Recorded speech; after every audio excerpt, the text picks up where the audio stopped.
Good evening. I'll start by introducing myself.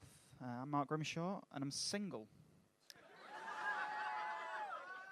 That is not a joke. I've been single for 22 years now. I mean, this is bordering on bullying, the fact that you're laughing at that. To clarify as well, I am 22. It's not like I'm 25 and I had a brief thing when I was 3.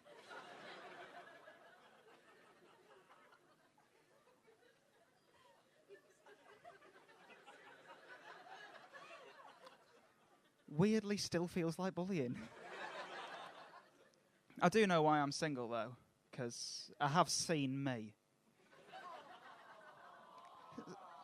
Right, it's a bit late for that after all of the laughter.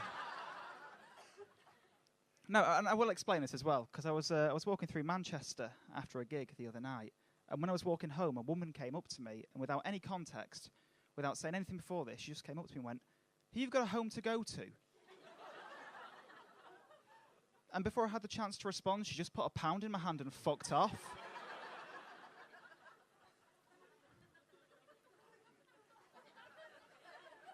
And at that point, I was left with 2 questions. Like, 1, does she just go up to anyone that looks a bit dishevelled and assume they're homeless?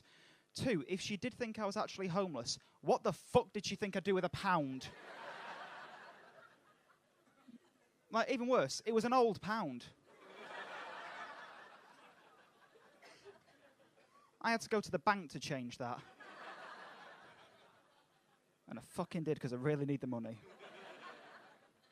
I should clarify, I don't mind being single. I quite like it. Not a fan of weddings. Is anyone here married? Collectively, good decision. Because weddings are shit, okay? There's 2 reasons I say this. 1, I've had a look into it. The average price of a wedding in the UK is £27,000. To put that into perspective, that's 108,000 Freddos.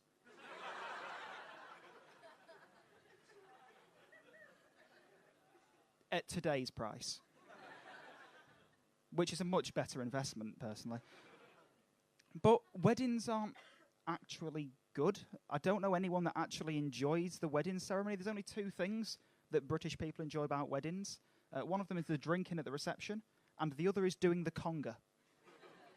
And I'm convinced that the only reason British people enjoy doing the conga is because it's basically just queuing to music.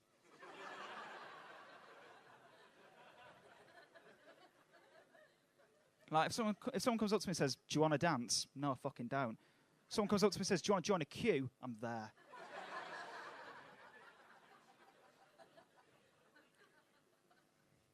I'm not a fan of love songs either. I think there's too many songs about love these days.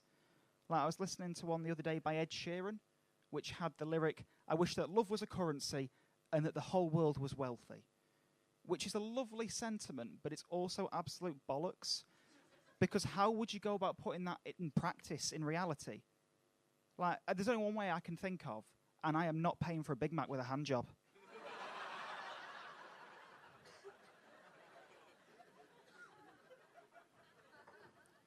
Like, if love was a currency, I'd always be paying contactless.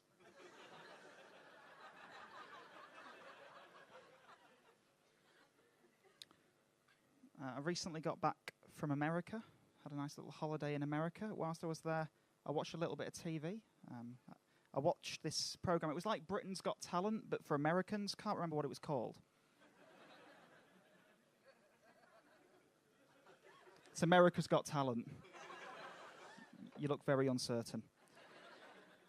And I was watching it, and obviously, like Britain's Got Talent, they have a lot of sob stories on there. And there was a girl on there who was talking about the fact that her dad died before she was born, which is obviously horrible.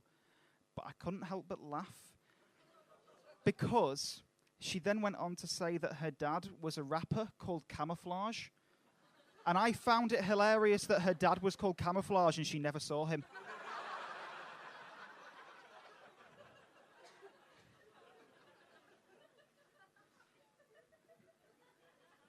I'm aware that joke is horrible. So I feel like I should say something just to reassure you that I am a nice person. So I'll tell you about the time I helped Toys R Us. You might have guessed how it went, because before they went bust, I emailed Toys R Us, because I wanted to help them. So I emailed them with a series of marketing campaign suggestions. I'll read you the most horrific.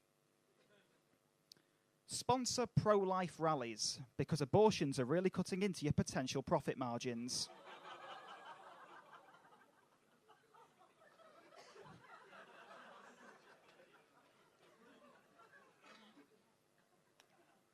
Yeah, that split the room a bit. If it makes things any clearer, Toys R Us did not appreciate that. They actually banned me from Toys R Us. But I'm still here, so I win.